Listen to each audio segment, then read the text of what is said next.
today we will be talking about transfer circuits.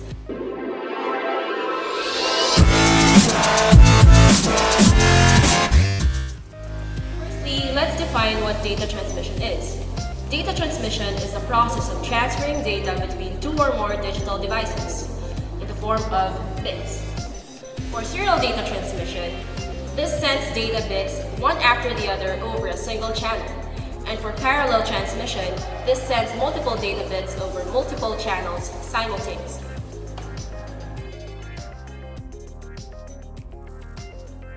Data bits can be sent at any point in time. Stop bits and start bits are used between data bytes to synchronize the transmitter and receiver, and to ensure that data is transmitted correctly. The time between sending and receiving data bits is not consistent, so gaps are used to provide time between transmission. The advantage of using the asynchronous method is that no synchronization is required between the transmitter and receiver. It is also most more effective method. A disadvantage is that the data transmission can be slower, but it's not always the case. Synchronous serial transmission. Data bits are transmitted as a continuous stream in time with a master clock. The data transmitter and receiver both operating using a synchronized clock frequency. Therefore, start bits, stop bits, and gaps are not used. This means that data moves faster and timing errors are less frequent because the transmitter and receiver time is synced. However, data accuracy is highly dependent on time being synced correctly between devices.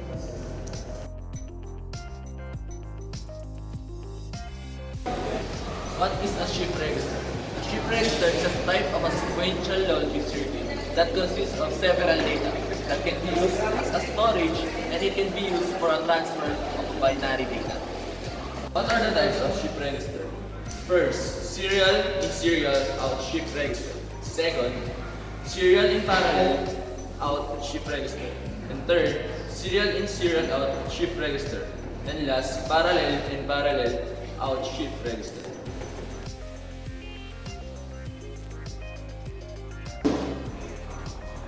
CISO is also known as serial in serial out register. It is a type of shift register that is the data is input serially until it reaches the final output. The movement or shifting of this data can be moved left to the right in the register, and each shift of it is always initiated with a clock. Another type of shift register is SIFO. SIFO is also known as serial in parallel out shift register. It is a type of register that is used for conversion of data from serial to parallel. It is where the data input serially one bit at a time and output in a parallel configuration. Each bit will be shifted on its own clock once.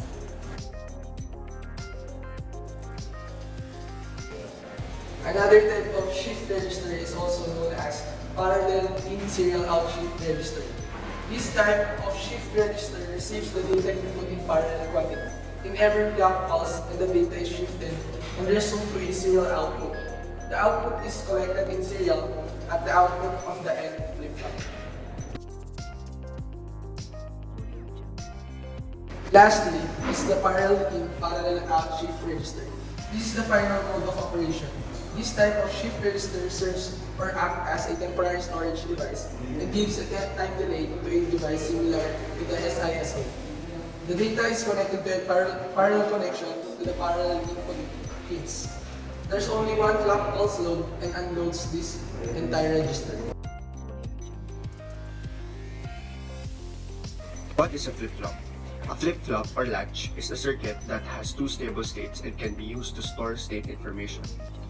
A flip-flop is a bistable multivibrator. The circuit can be made to change state by signals applied to one or more control inputs and will have one or two outputs.